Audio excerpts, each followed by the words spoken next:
¿Todavía no empieza?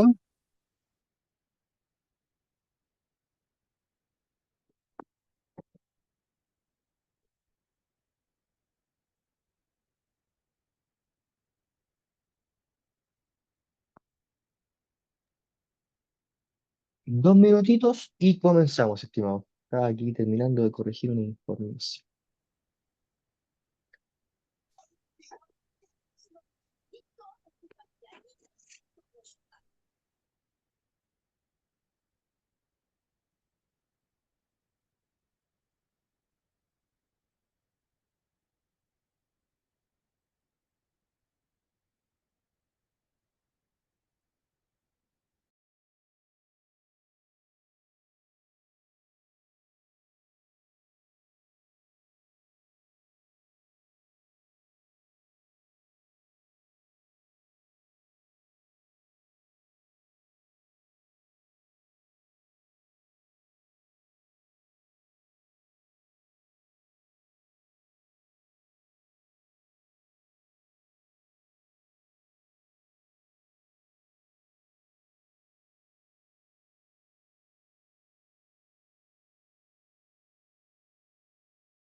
Ya, perfecto. Contemplando ya un determinado tiempo para que se conectara la gran mayoría, vamos a dar inicio a esta clase, a esta intervención del día de hoy. Primero que todo, presentarme para aquellos que no me conocen. Mi nombre es Felipe Núñez. Ya, yo de profesión soy kinesiólogo. Actualmente trabajo en diferentes colegios, principalmente ligados a la educación de los más pequeñitos, ya, principalmente educación básica. El día de hoy los voy a estar acompañando en esta intervención relacionada a lo que vendría siendo ciencias naturales, ya. Como se los comentaba en un inicio de los primeros participantes que están conectados, vamos a revisar una presentación que les tengo preparada en donde vamos a revisar una serie de preguntas, las cuales quizás en algún momento se encontraron en su evaluación final y algunas que van a aparecer como información nueva. Vamos a revisar cada una de estas preguntas, vamos a revisar cada una de las respuestas correctas y obviamente vamos a hacer el análisis en pro de dejar bien claro cuáles son los conceptos necesarios para poder obtener dicha respuesta correcta. ¿Ya? Vamos a hacer un barrido detallado por cada una de las clases que en algún momento ustedes tuvieron de ciencias naturales. En el caso de que usted tenga cualquier duda, cualquier consulta o algo que digo no le queda claro, está totalmente a su disposición, que nos pueda interrumpir y que haga la consulta sea cual sea. ¿Ya? Ahora yo a continuación les voy a compartir pantalla para que podamos ir revisando de a poquito esta información. Como se los comentaba, y aquí les tengo preparada una pequeña presentación. Vamos a proyectarla aquí para que se vea bien bonito. Entonces, como se los comentábamos, ¿cierto? Hoy día vamos a hacer esta pequeña corrección, retroalimentación, como usted lo quiera llamar, de lo que fue en su momento el ensayo de la prueba para fines laborales, en este caso relacionado a la asignatura de ciencias naturales.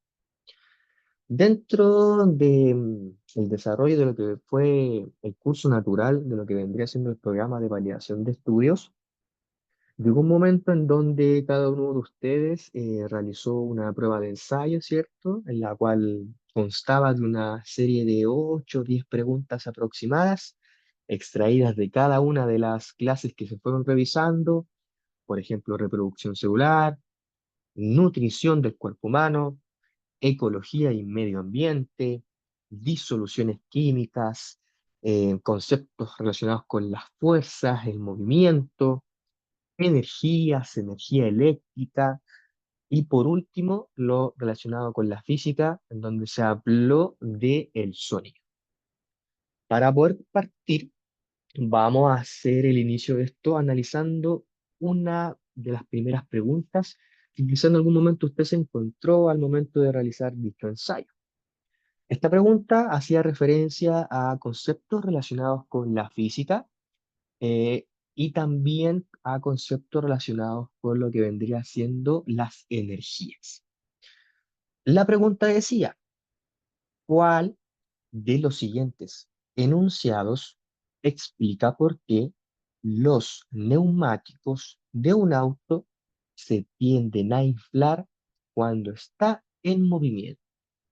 Y se nos presentaban cuatro alternativas.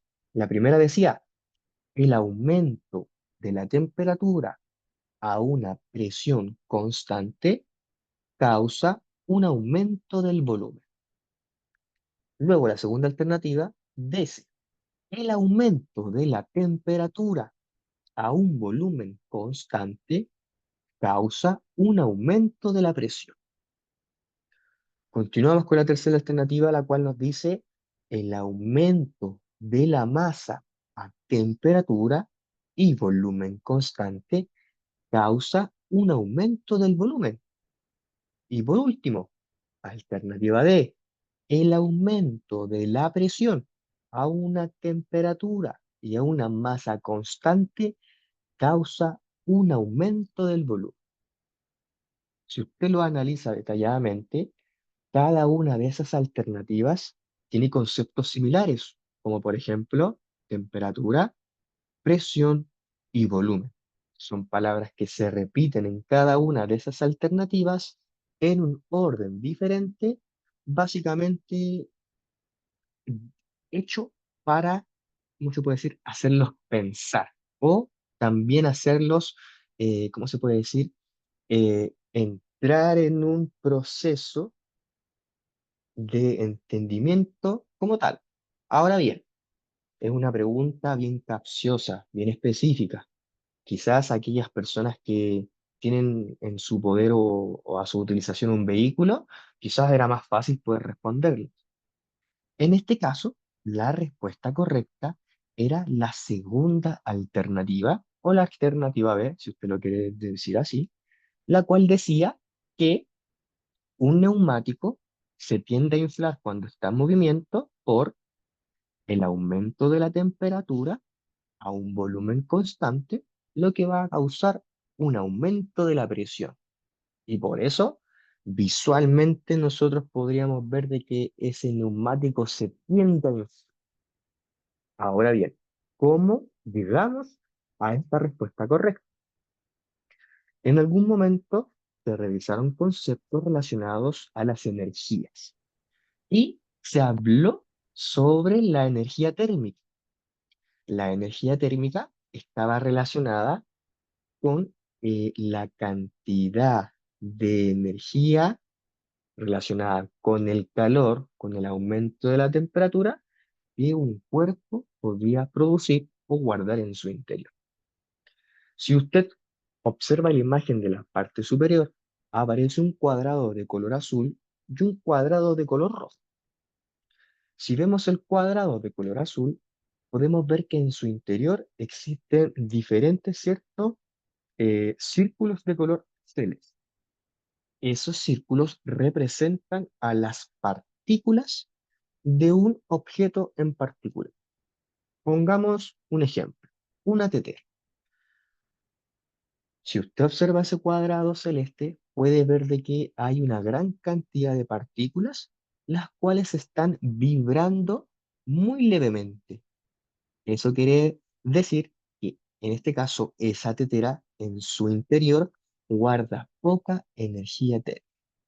Ahora, si vemos el lado contrario, el cuadrado de color rojo, podemos ver de que en esta misma área existe una menor cantidad de círculos, ¿cierto? Esto hace referencia a que las partículas que componen este elemento están vibrando mucho más a una mayor velocidad. Estas se desplazan en el espacio, chocando, esparciéndose, haciendo referencia a que ese cuerpo en su interior guarda mucha energía térmica. Entonces sus partículas se mueven muy rápido en diferentes direcciones, produciendo o provocando como resultado la liberación de calor. ¿cierto? Que vendría siendo esa sensación de aumento de temperatura. Ahora, si lo llevamos este ejemplo a un neumático, usted debe pensar de que en el interior, ¿cierto?, de ese neumático existe un volumen de aire guardado en su interior. Por ejemplo, yo voy a echarle aire, ¿cierto?, a la bencinera y le coloco una presión de 30 psi. Esto quiere decir que en el interior de ese neumático va a haber un volumen con una presión de 30 por ejemplo. Si ese neumático no está pinchado y no tiene ninguna filtración, el volumen de aire en el interior siempre va a ser el mismo. Eso se refiere volumen constante. La cantidad de aire que está dentro de ese neumático no se va a modificar. Y cuando el neumático comience a moverse y comience a girar, se va a comenzar a calentar, ¿cierto? Producto del roce, del entrar en contacto con del suelo. Ahora, el neumático se puede, como te puedo decir, a medida de que se va calentando, las partículas de aire en su interior van a hacer lo mismo que el recuadro rojo. Van a comenzar a moverse, van a vibrar, van a empezar a chocar con las paredes internas del neumático, provocando un aumento de presión. ¿Por qué? Porque las partículas se están moviendo a tal velocidad en donde aparentemente nosotros podemos ver de manera externa que el neumático se tiende a inflar un poquito. Este aumento o del tamaño aparente del neumático se debe a que las partículas del aire, como están calientes, están vibrando y se están moviendo muy fuerte dentro de esa, ¿cómo se puede decir? De ese envase. En este caso, la respuesta correcta era el aumento de la temperatura de dicho neumático a un volumen de aire constante va a causar un aumento de la presión. Por eso nosotros podemos ver que aparentemente un neumático se agranda un poco. Básicamente entender de que cuando el aire se calienta, las partículas que componen el aire vibran, se mueven, chocando con las paredes del neumático, produciendo este aumento de tamaño aparente. ¿Alguna duda o alguna consulta con esta primera pregunta? Dentro de todas las No, preguntas que nada, ninguna. yo personalmente siento que esta era una de las preguntas más difíciles a poder responder. Una, porque consideraba tener un breve conocimiento de lo que es un neumático como tal, ¿cierto? Y entender también cómo se comporta el aire cuando está caliente. Yo considero que esta es una de las preguntas más difíciles a responder. Entonces, en este caso, la respuesta correcta era la alternativa B. Aumento de la temperatura a un volumen constante causa un aumento de la presión y por eso el neumático se tiende a inflar. Entonces, una segunda pregunta que podemos analizar está relacionada con este diagrama, con esta imagen. ¿Ya? La pregunta dice, observe la imagen y posteriormente nos pide señalar qué elemento del circuito está siendo apuntado por por esa flecha de color negro. Interruptor. Interruptor. Exacto. Esta imagen básicamente es un anagrama, es una imagen de lo que sería la representación de un circuito eléctrico básico. ¿Ya? La alternativa eran batería, bobina, interruptor, resistencia eléctrica. ¿Cierto? Como ustedes lo acaban de Disculpe, comentar. no se escucha muy bien. Deme un segundo. Ahora, ¿me escucha bien? Sí, ¿Me escucha con mejor volumen? Sí. sí, ahí sí. Guay. En este caso, como ustedes lo Ya. decían, la respuesta correcta era interruptor. Si usted lo piensa, el circuito eléctrico en este caso presentaba tres principales estructuras. Una era la fuente de energía, en este caso iba a ser una pila, los conductores eléctricos, que básicamente era el cableado, que iba desde la batería, ¿cierto?, hasta el dispositivo de consumo. Y el dispositivo de consumo era básicamente el elemento que iba a utilizar la energía eléctrica para transformarla en otra energía. Por ejemplo, aquí también tenemos dos imágenes un poquito más bonitas, ¿cierto? Si usted se da cuenta, la imagen del lado izquierdo es exactamente la misma, la cual parece aquí, solamente que se le borraron los nombres, ¿cierto? Los títulos de cada uno. En cada una de ellas tenemos una pila generadora de energía, una fuente de energía, ¿cierto? Que está representada con dos barritas y un signo más, principalmente haciendo referencia al positivo y al negativo, que vendría siendo la energía resguardada en una batería. Si lo vemos en la imagen del lado derecho, ¿cierto? Tenemos un generador que se asemeja básicamente a lo que vendría siendo una batería cómoda. El cableado, ¿cierto? Que va a ser todo el conducto, el cual va a llevar la energía, ¿cierto? Por todo el circuito eléctrico. En este caso tenemos un receptor, un dispositivo de consumo que es la bombilla, ¿cierto? Una ampolleta. Y en ese caso el elemento que está apuntando la flecha, como usted lo comentaba, es el interruptor, un elemento de control, ¿cierto? En ese caso de la imagen, si usted lo ve, aparece una rayita hacia arriba. Eso nos hace referencia a que ese circuito eléctrico, ese dispositivo se encuentra apagado. ¿Por qué? Porque si lo pensamos, el flujo de corriente eléctrica en ese circuito está discontinuo, está cortado. Ahora bien, si esa rayita se encontrara abajo, podríamos pensar de que ese circuito eléctrico, ese dispositivo, se encuentra encendido. ¿Por qué? Porque se cierra el conducto, ¿cierto?, del circuito eléctrico y se permite el flujo continuo de la energía eléctrica. En este caso, interruptor de la pregunta, perdón, la respuesta correcta era interruptor. De ahí viene Elemento la palabra, de ahí viene la palabra interruptor, porque es el encargado de interrumpir la línea continua. perfecta acotación, estimado. Tal cual lo dice la palabra, ¿cierto? Interruptor, como usted lo comentaba, interrumpe el flujo de la corriente eléctrica. Eso favorece a que nosotros hoy en día podamos encender, ¿cierto? Apagar una ampolleta, el mismo dispositivo telefónico, ¿cierto? Tiene una pantalla, un botón de bloqueo en donde yo puedo prender la pantalla y la puedo apagar. Y esto favorece principalmente al ahorro de energía y a prevenir, ¿cierto?, que el circuito eléctrico se dañe. Entonces, respuesta correcta en este caso, interruptor. Obviamente, si esa flecha hubiese apuntado al lado derecho, al círculo con la X, la respuesta correcta hubiese sido dispositivo de consumo o ampolleta. Si esa flecha hubiese estado apuntando al lado izquierdo, donde están esas dos rayitas paralelas, la respuesta correcta hubiese sido una batería, una pila, una fuente de energía. Y si la flecha hubiese estado apuntando hacia abajo, por ejemplo, lo que vendría siendo la línea continua, estaría apuntando lo que vendría siendo el cableado eléctrico. En este caso apuntaba al interruptor. Pregunta que yo considero que era relativamente fácil, teniendo en cuenta, ¿cierto?, esa imagen, ese anagrama de lo que vendría siendo el circuito eléctrico.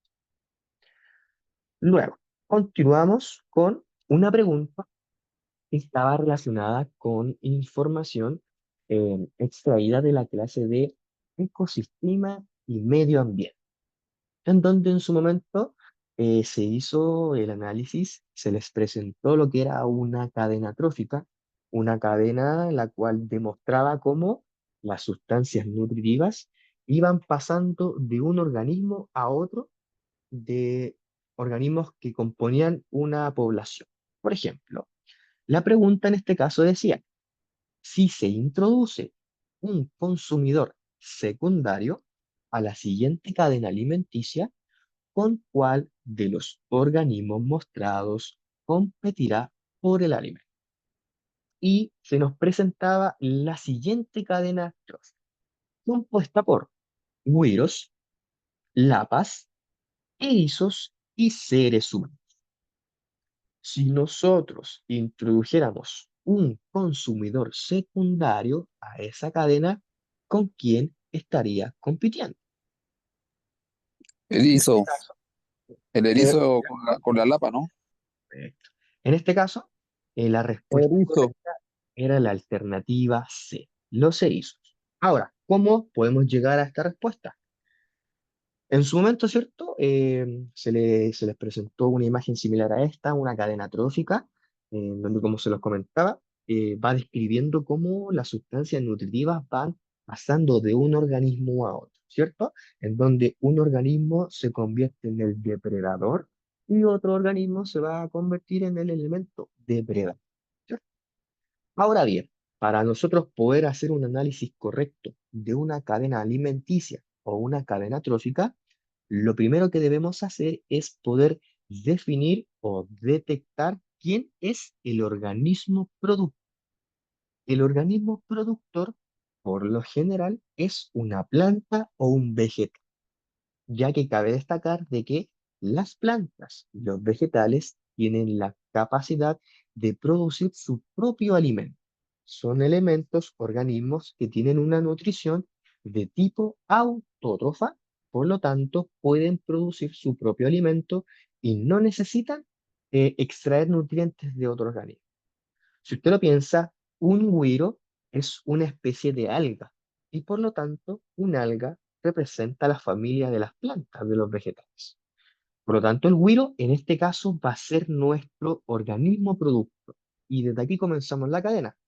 Por lo tanto, las lapas representan el consumidor primario, el primer organismo el cual se va a estar alimentando de los güiros y de los güiros va a extraer todas sus sustancias y nutrientes necesarias para sobrevivir.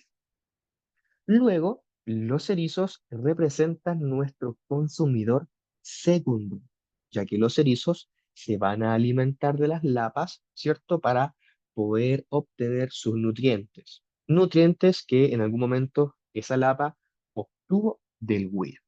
Y por último, los seres humanos representan el consumidor terciario, ¿cierto?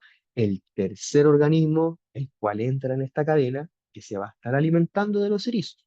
Entonces, si nosotros acabamos de definir que los erizos son nuestro consumidor secundario, ¿qué pasaría si yo agrego otro consumidor secundario con quien voy a competir?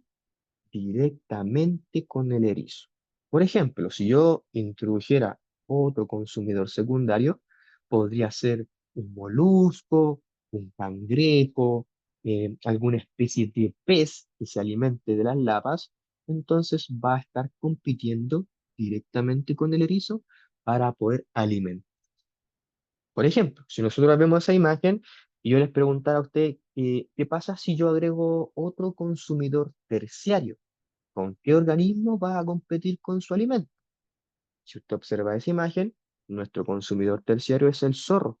Entonces, si yo agrego otro consumidor terciario, va a competir directamente con el zorro por su alimento. Otro consumidor terciario podría ser un lobo, un león, quizás una cebra, otro organismo de características similares.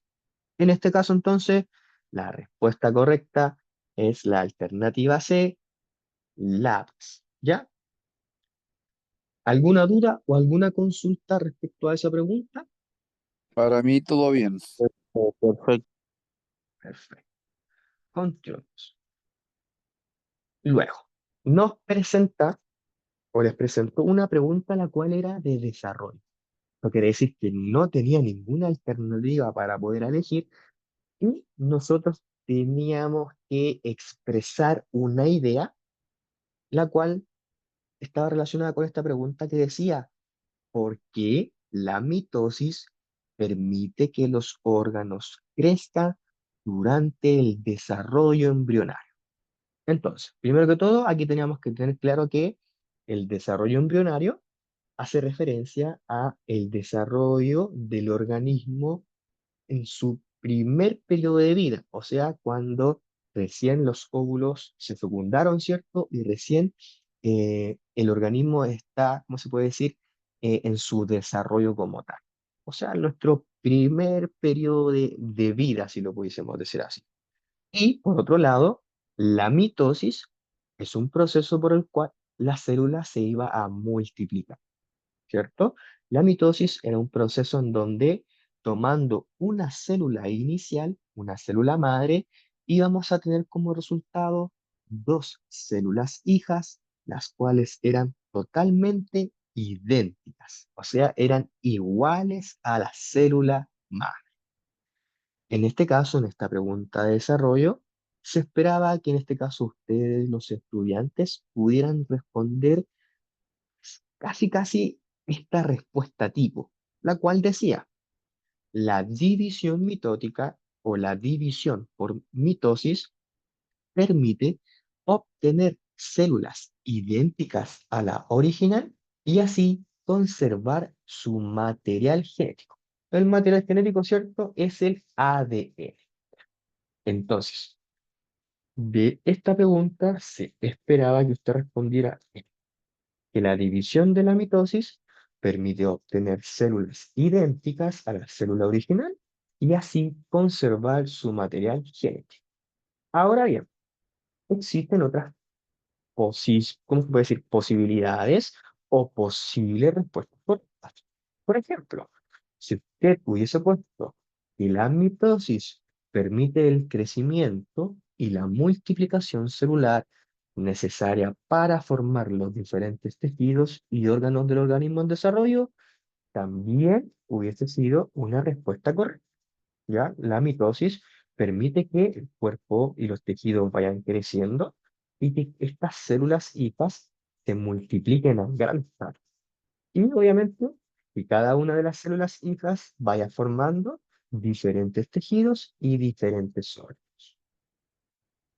El hecho de que las células puedan elegir qué camino seguir se denomina especialización o también diferenciación celular. Eso ayuda básicamente a que las células nuevas, las células hijas, puedan formar parte de diferentes estructuras. Piense usted que en su cuerpo existen diferentes tejidos, diferentes órganos, diferentes estructuras que fueron formadas por una gran cantidad de células. En resumen, la respuesta del por qué la mitosis permite que los órganos crezcan, básicamente es porque permite que las células hijas sean totalmente iguales a la original, sean idénticas, que así puedan ir formando parte de los organismos y cumplan la misma función que la célula que estaba antes que él. Por ejemplo, en mi músculo cardíaco se muere una de estas células, se necesita reemplazarla y llega una célula nueva, una célula que jamás cumplió una función en el corazón, pero que gracias a la especialización y diferenciación celular, esta célula puede llegar al corazón y cumplir al pie de la letra su función. ¿Alguna duda respecto a esta pregunta relacionada con la mitosis? Todo bien. Todo bien. Perfecto. Continúo. Luego, les presento esta pregunta también, la cual em, hacía como énfasis el poder analizar esta imagen, el cual era un gráfico.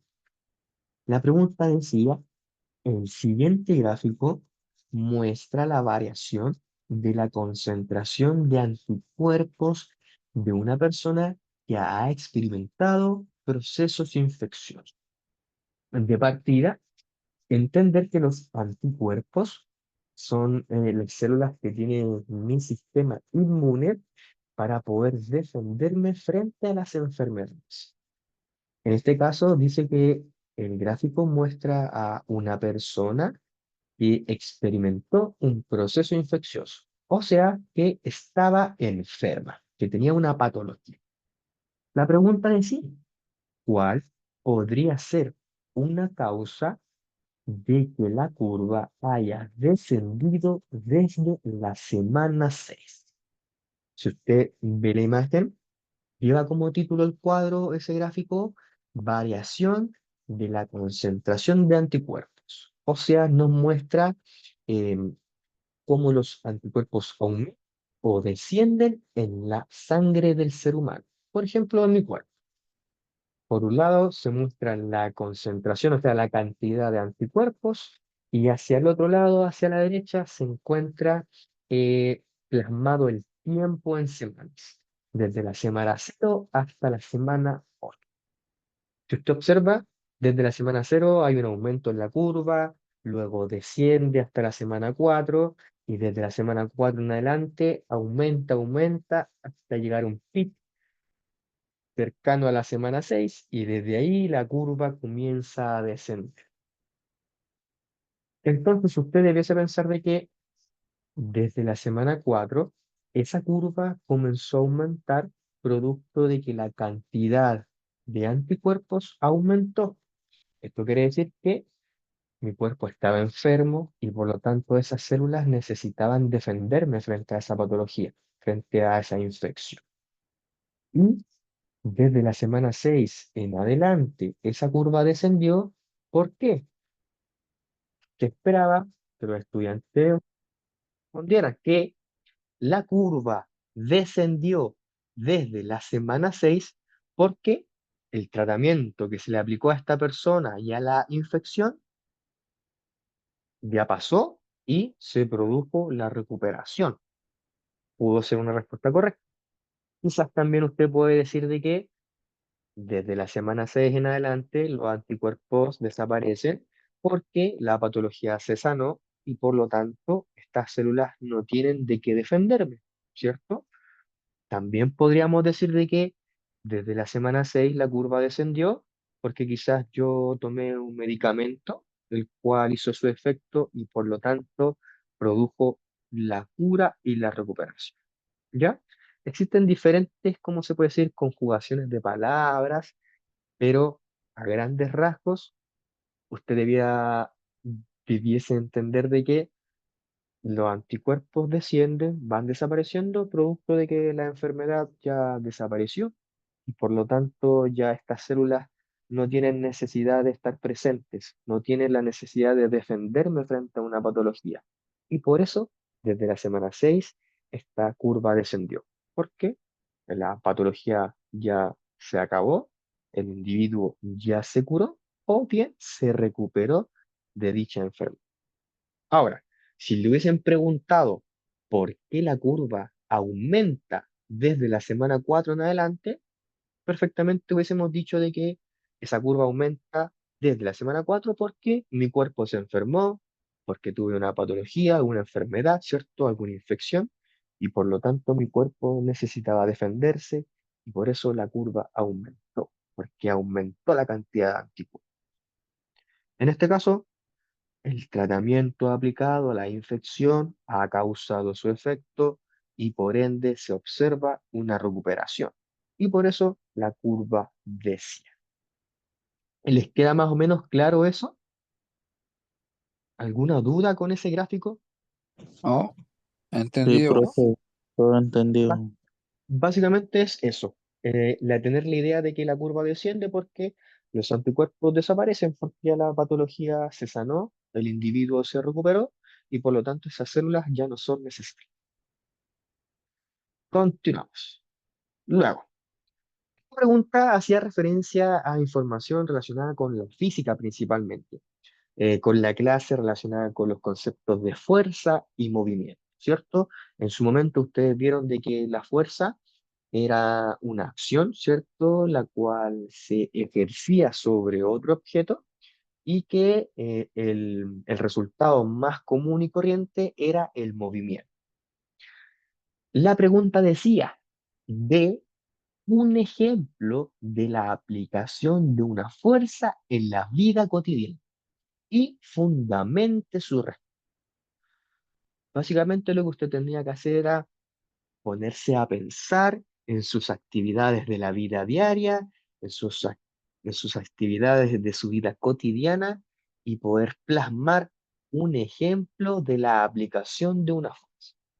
Aquí yo les tengo un listado de quizás algunos ejemplos que se me vienen a mí a la mente. Por ejemplo, algunos de los ejemplos de aplicaciones de fuerza podrían ser, número uno, el empujar una puerta para poder abrirla, ¿cierto? Una acción que realizamos diariamente, día a día, ¿cierto? Y que en un mismo día las podemos repetir una gran cantidad de veces, ¿cierto? Cuando entramos a nuestra casa, cuando entramos a nuestra habitación, cuando vamos al baño, Por lo general siempre hay una puerta de por medio. Entonces, si yo empujo una puerta para abrirla, estoy aplicando una fuerza, ¿cierto? A la puerta, a ese elemento, una fuerza de contacto, porque yo estoy entrando, ¿cierto? Y durante ese periodo de tiempo en donde la puerta se va a estar moviendo, yo voy a estar aplicando dicha fuerza. En segunda instancia, levantar un objeto del piso, ¿cierto? En el día a día nosotros tomamos basura para poder botarla y andamos con una mochila o un bolso y lo dejamos en el suelo, lo levantamos, ¿ya? Entonces, si usted lo piensa, levantar un objeto del piso también es una fuerza a la cual yo estoy aplicándole a ese objeto, por ejemplo, al levantar una pesa. Si yo quiero levantar una pesa del piso, mis manitos, mis brazos, mi musculatura ejerce una fuerza sobre ese objeto para poder levantar.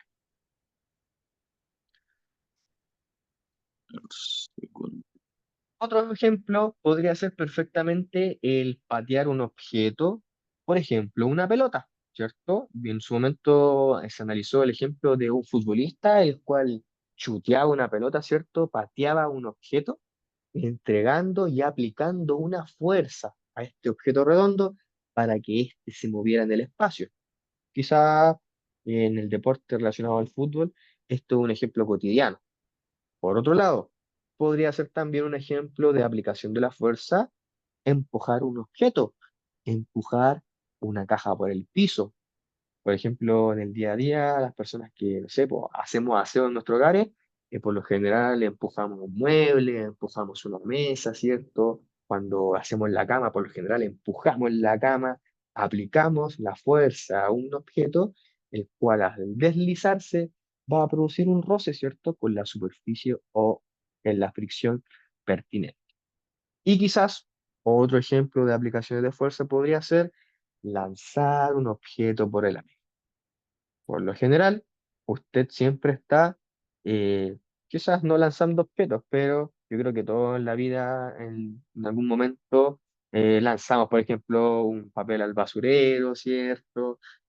O si nos podemos jugar básquetbol, por ejemplo, un deporte conocido en donde tenemos que tomar una pelota, lanzarla por el aire con un objetivo determinado. Quizás Una esta, piedra, ¿quién no lanza una piedra? exacto, pues si usted lo piensa así como tal, ya, ya de por medio, por ejemplo, si lo pensamos, Se le corta el audio. cuando, de un segundito. ¿Me escucha ahí? ¿Me escucho ahí o no?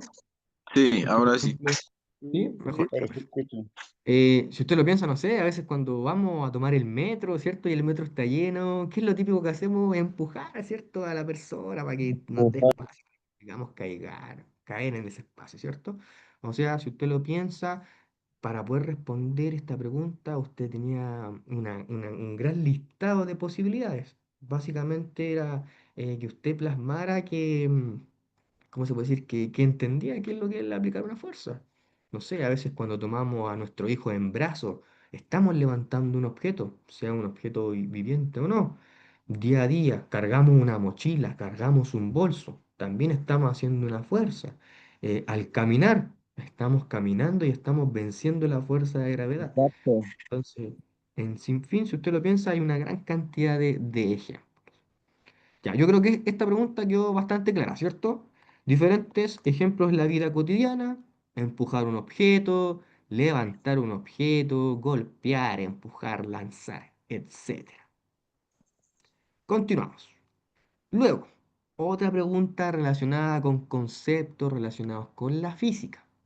La pregunta decía: la siguiente definición es propia del concepto de, abre comillas, es la cantidad de espacio recorrido por el móvil en su desplazamiento. ¿Ya? Es la cantidad de espacio recorrida por un móvil, por un vehículo, por un auto en su desplazamiento. Y teníamos alternativa A, la cual decía trayectoria, Alternativa B, la cual decía distancia. Alternativa C, velocidad. Y alternativa D, aceleración. La definición o el concepto decía cantidad de espacio recorrido. Cantidad de espacio recorrido, recuerde eso. Entonces, si nosotros vamos analizando cada una de las alternativas y vamos descartando, si pensamos en trayectoria, la trayectoria se define como una línea descrita en el plano o en el espacio por un cuerpo en movimiento. Por ejemplo, tengo un vehículo el cual tiene que llegar a un punto en particular. Y este vehículo para poder llegar a este punto final puede tener diferentes trayectorias.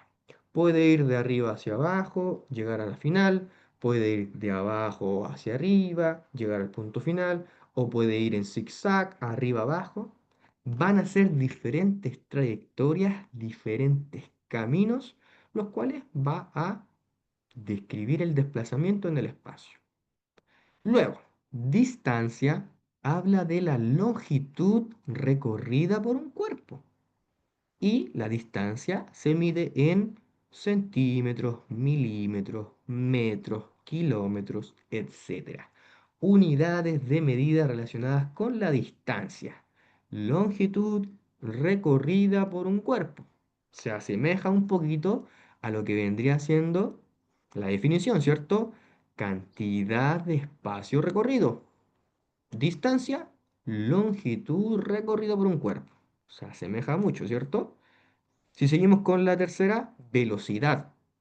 La velocidad es una magnitud física que expresa el recorrido de un objeto relacionándolo con la unidad de tiempo. Por ejemplo, la unidad de tiempo relacionada a la velocidad son los metros por segundo. ¿Ya? O sea, un vehículo se puede movilizar en un determinado espacio demorándose metros por segundo. O, si usted lo piensa, en el velocímetro de un vehículo, los kilómetros por hora. Es lo mismo, ¿cierto? Un auto en una autopista se puede movilizar, por ejemplo, a 100 kilómetros por hora. Eso quiere decir que en una hora ese auto se va a mover 100 kilómetros de distancia. Y por último, la alternativa D decía aceleración. La aceleración está directamente relacionada con la velocidad y expresa la variación de la velocidad en el espacio de tiempo. Por ejemplo, si la velocidad aumenta o disminuye, va a estar relacionado con el concepto de aceleración. Entonces, si nos vamos nuevamente a la definición del concepto, abre comilla, es la cantidad de espacio recorrido por el móvil en su desplazamiento. La alternativa que más se asemeja a esta definición es La B. la alternativa D, ¿ya? La distancia. Cantidad de espacio recorrido es lo mismo que decir longitud recorrida por un cuerpo, ¿cierto? Es una cantidad de espacio que algo se movió. Por ejemplo, tenemos una imagen, ¿cierto? Punto A de inicio, punto B de final. Distancia recorrida por ese vehículo desde el punto A al punto B, 15 metros. Eso es el espacio recorrido por el móvil en su desplazamiento. Si nosotros habláramos de trayectoria, en este caso podríamos decir que ese vehículo, para moverse del punto A al punto B, tuvo una trayectoria prácticamente lineal, ¿cierto? Fue fuerte y derecho, si lo pudiésemos decir así. No tuvo ninguna curva, no tuvo que subir, no tuvo que bajar, no, fue una trayectoria lineal, derechito. Si pensáramos en velocidad, podríamos decir que ese vehículo recorrió la distancia de 15 metros a una velocidad de 50 kilómetros por hora, por ejemplo. Y si pensáramos en la aceleración, perdón, en la aceleración, podríamos decir que ese vehículo aumentó su velocidad de 50 kilómetros a 100 kilómetros por hora cuando alcanzó 15 metros o 10 metros de recorrido. Entonces, En este caso, la respuesta correcta es la alternativa B, distancia. La distancia es la cantidad de espacio recorrido por un objeto, en este caso un vehículo, en su desplazamiento.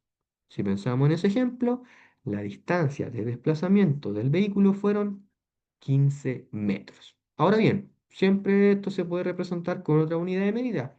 Quizás se pudo mover milímetros, o se movió un par de centímetros, o bien se movió unos cuantos kilómetros, etcétera. Siempre las unidades de medida relacionadas con los metros, también vamos a estar hablando indirectamente de distancia.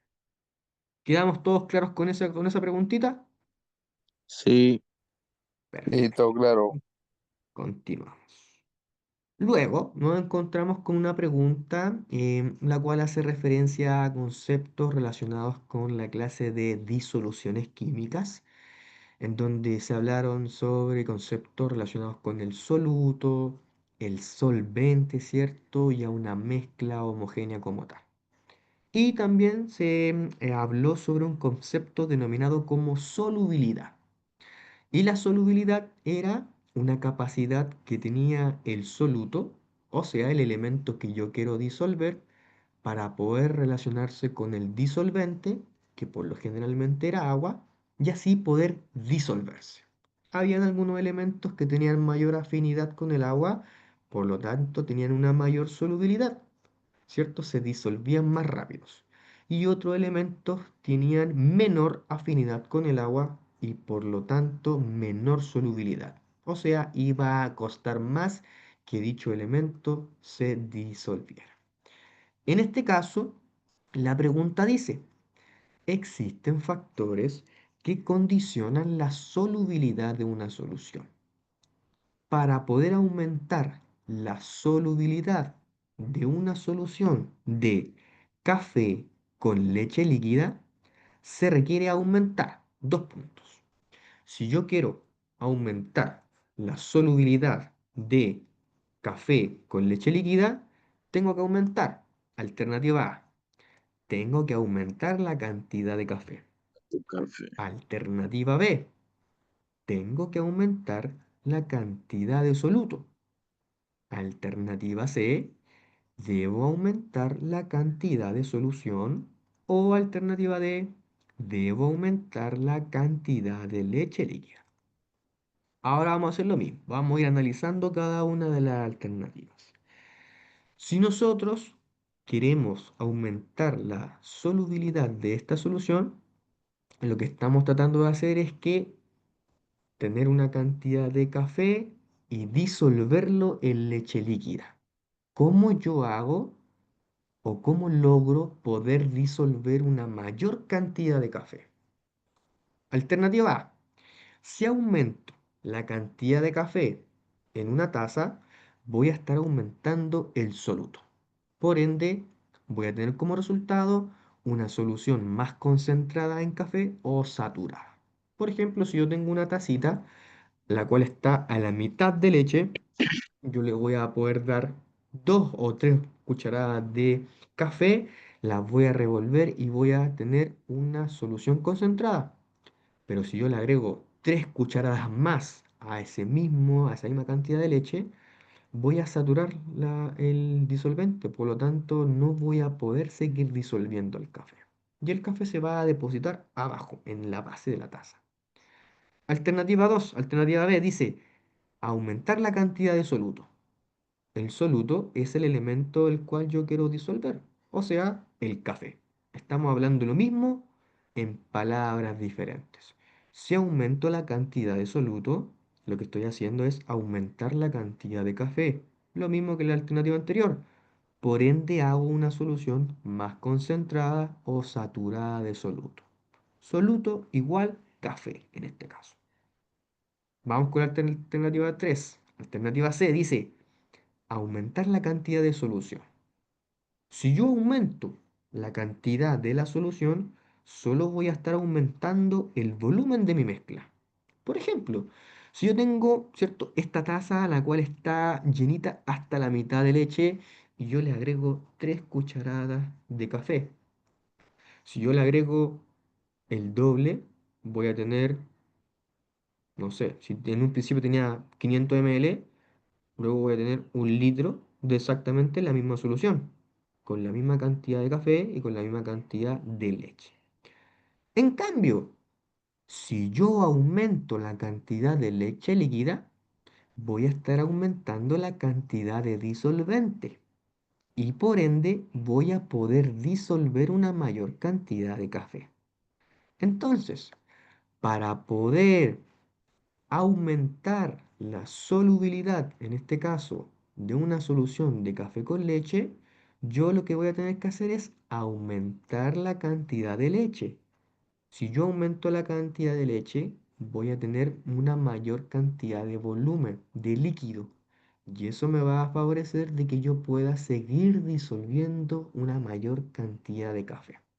¿Cierto? Por ejemplo, si yo tengo una tacita a la cual está a la mitad y yo le agrego 6 cucharadas de café, es muy probable de que esa solución se sature y por más que yo revuelva o agite, no voy a poder seguir disolviendo café y el café se va a ir a depositar en la base de la taza.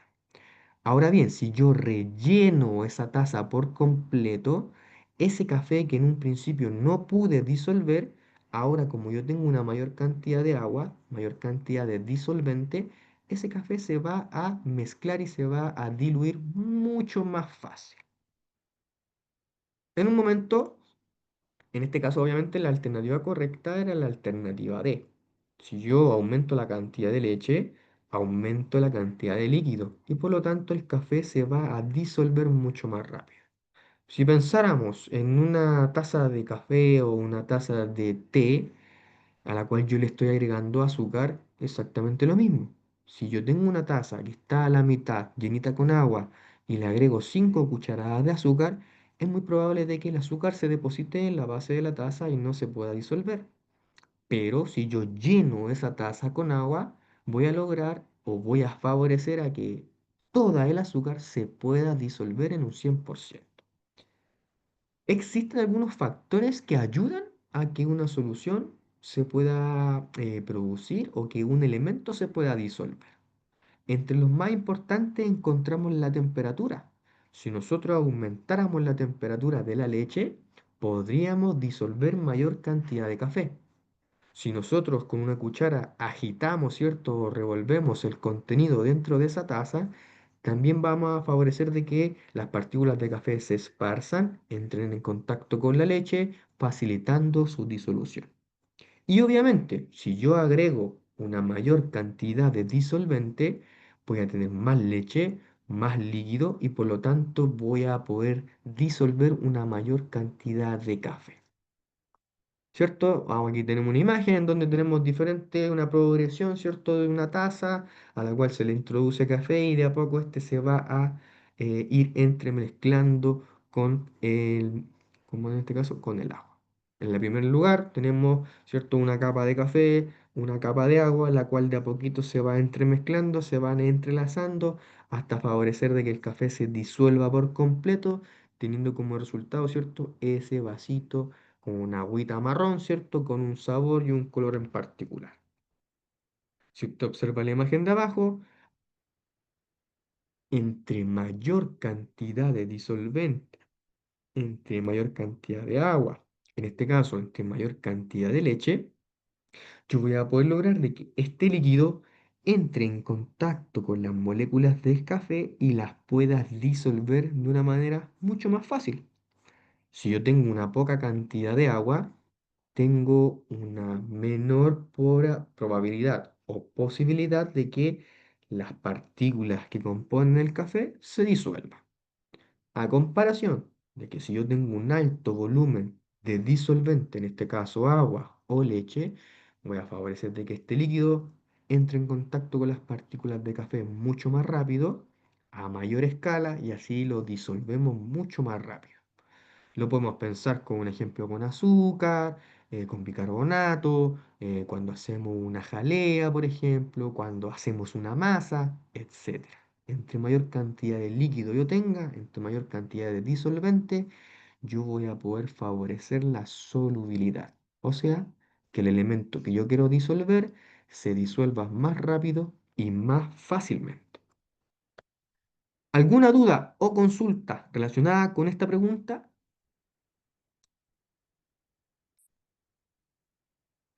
Aquí básicamente lo importante era entender de que si usted aumentaba la cantidad de líquido, va a ser mucho más fácil que un elemento se disuelva. Luego tenemos esta pregunta, la cual hace referencia también a las clases de nutrición, al tema de la nutrición del cuerpo humano, en donde la pregunta dice, un ejemplo de una sustancia liposoluble en la vida cotidiana es, tenemos azúcar, glicerina, gelatina y aceite.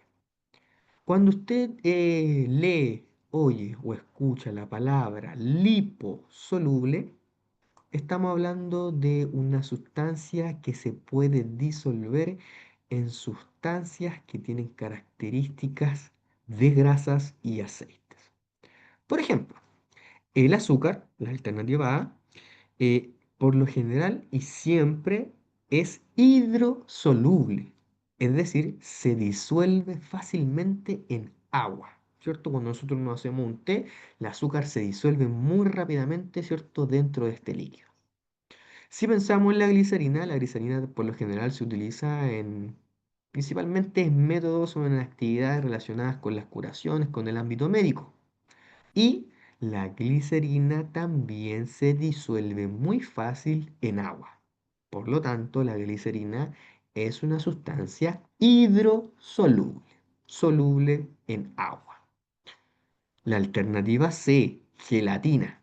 La gelatina claramente es soluble al agua, ¿cierto?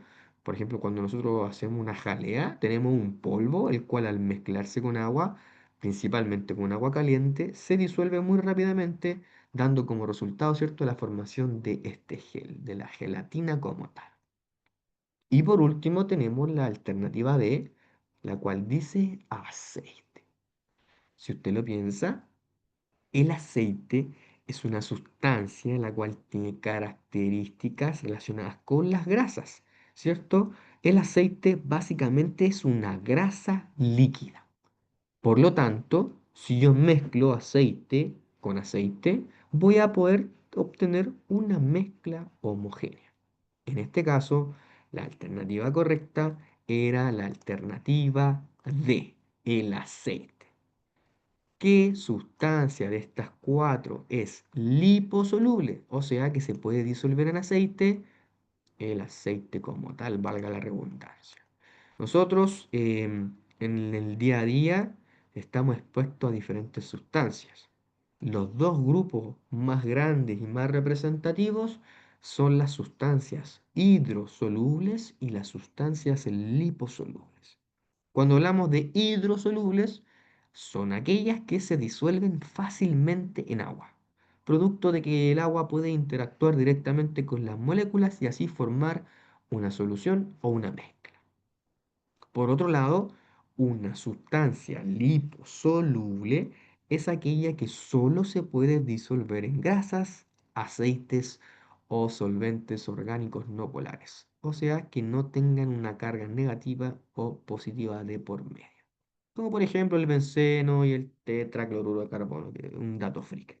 Básicamente, entender de que una sustancia liposoluble siempre va a estar relacionada a un aceite o a una grasa. Por ejemplo, el colesterol es un elemento liposoluble que se disuelve o que se mezcla derechamente con el aceite o con factores relacionados con la grasa. ¿Alguna duda o consulta relacionada con esta pregunta? Perfecto, perfecto. Sí, ya esto igual hacía, para poder responder esta pregunta correctamente era necesario pensar un poquito, analizar cada una de las alternativas y cómo cada una de esas sustancias se comportan en la vida cotidiana. Obviamente el azúcar es una sustancia la cual nosotros tenemos a la mano, que solemos utilizar diariamente cuando tomamos desayuno o cuando hacemos alguna preparación en específica. Entonces tenemos claro de que el azúcar se disuelve muy fácil en agua, ¿cierto? Y si usted lo ha intentado, el azúcar por lo general no se logra disolver en aceite. Quizás la glicerina para todos la vida cotidiana está bastante alejada y solamente las personas que trabajan en el ambiente clínico o alguna empresa específica tienen mayor conocimiento y conocen lo que es la glicerina como tal.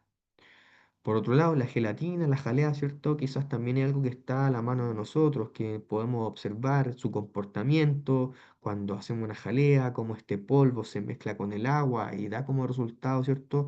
Este gel, esta gelatina como tal. Y obviamente el aceite, ¿cierto? Si usted lo piensa, cuando se mezcla agua con aceite, no podemos tener una mezcla homogénea como tal.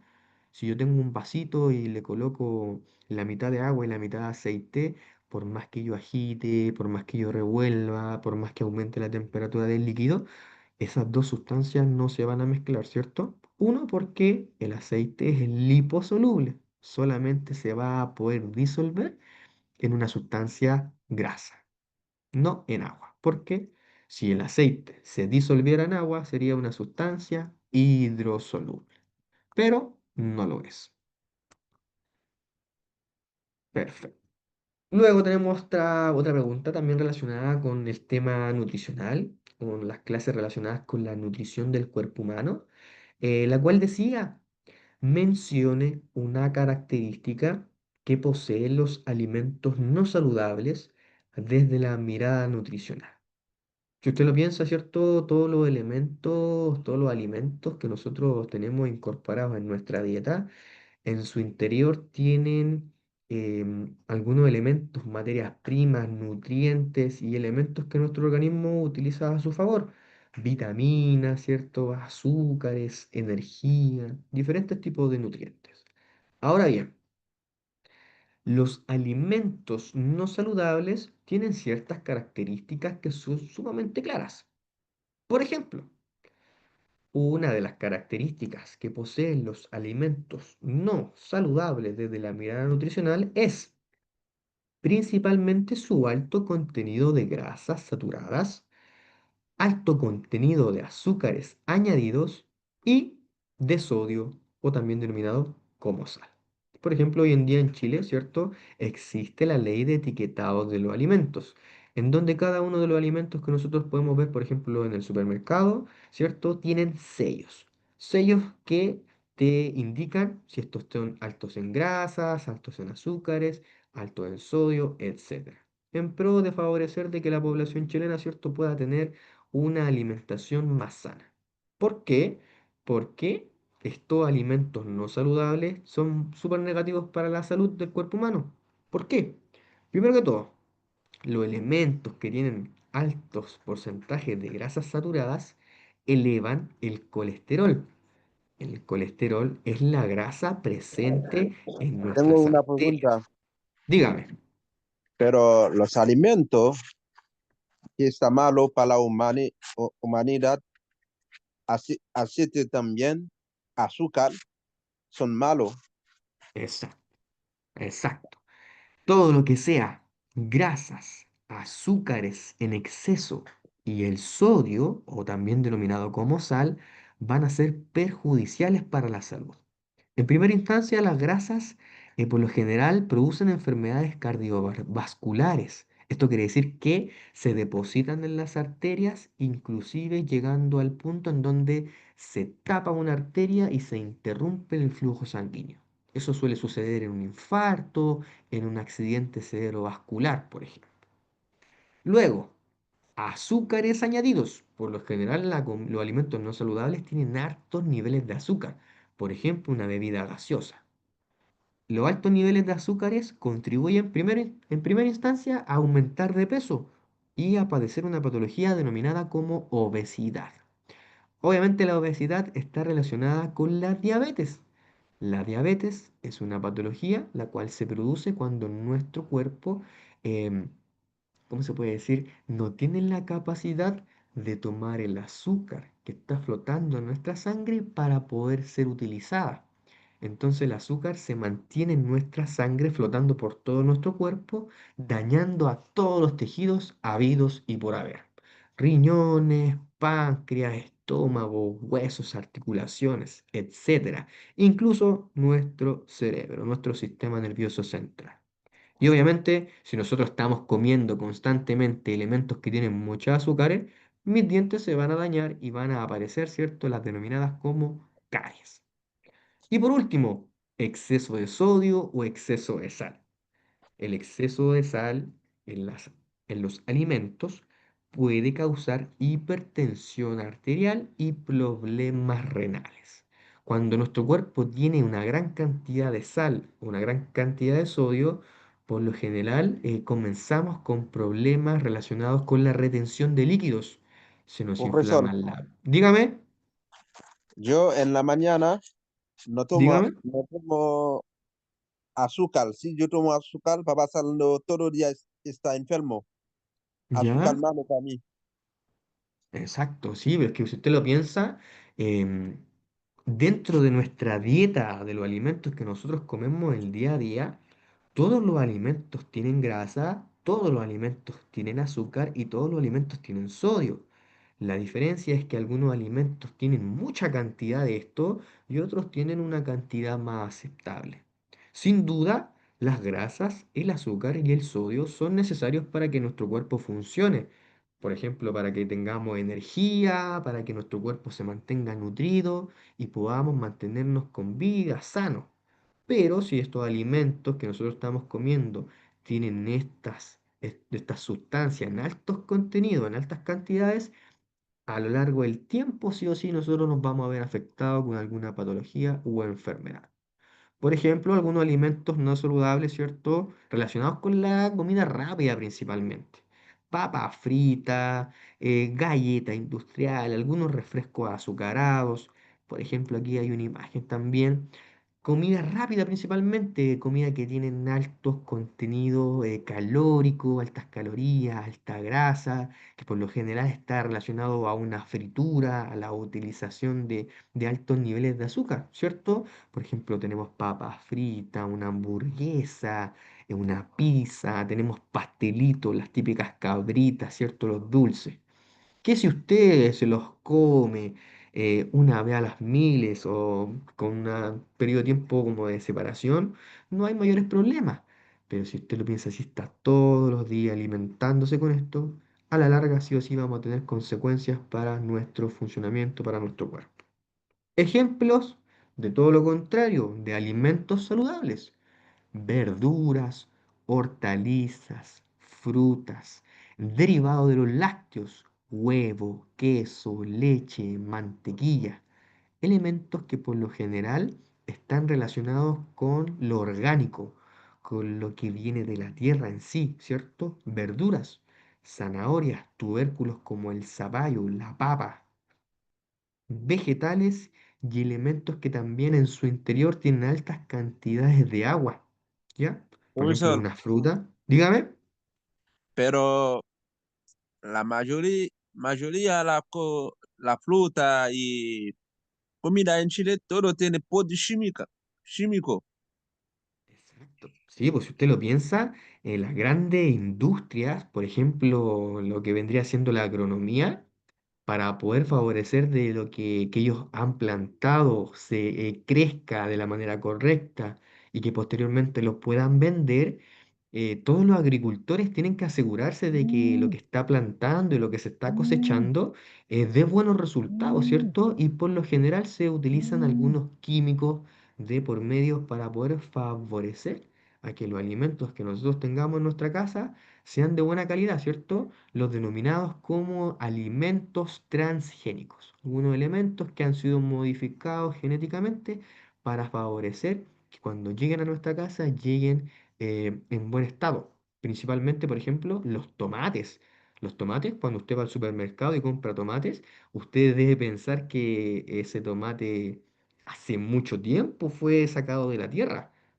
Puede que esté congelado, que esté ahí mucho tiempo desde el momento en que se extrajo hasta que llegó al supermercado para que usted lo pueda recién comprar. Y aún así ese tomatito se ve bonito, redondito, ¿cierto? En perfectas condiciones. Ahora bien, si usted lo piensa, los alimentos saludables también tienen azúcar en su interior, también tienen sal, ¿cierto? También tienen cierto grado de porcentaje de grasa.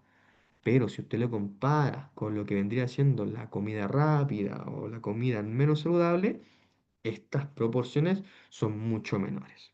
Entonces, por lo general, desde la mirada nutricional, los alimentos no saludables tienen esto negativo: alto contenido de grasas, azúcares y sodio.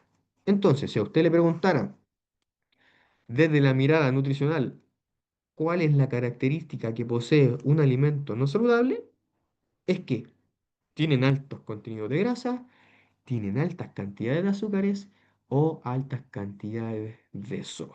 Obviamente estos tres elementos van a ser perjudiciales a la larga y van a traer patologías al cuerpo humano como tal.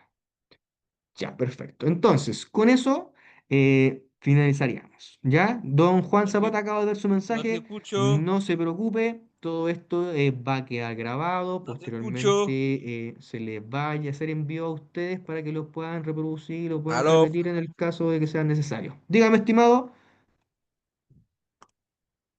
¿quién me hablaba por ahí? ¿Quién me hablaba por ahí?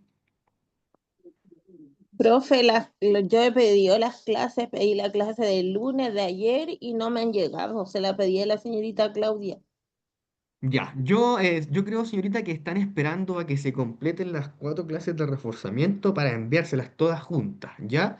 Ok, De todas maneras, yo voy a preguntarle a la señorita Claudia, pues va a hacerle el hincapié de que usted me comentó esto para que se le haga envío a todos ustedes la información de todas las clases para que tengan a grosso modo toda la información necesaria para poder rendir su examen, ¿cierto? Y tener resultados positivos, ¿ya? Yo aquí en ok. el chat nuevamente les voy a escribir mi número telefónico, como se los comentaba, en el caso de que tengan cualquier duda, cualquier consulta, mándenme un mensajito preguntándome cualquier duda, yo se la respondo a la brevedad. 84708728.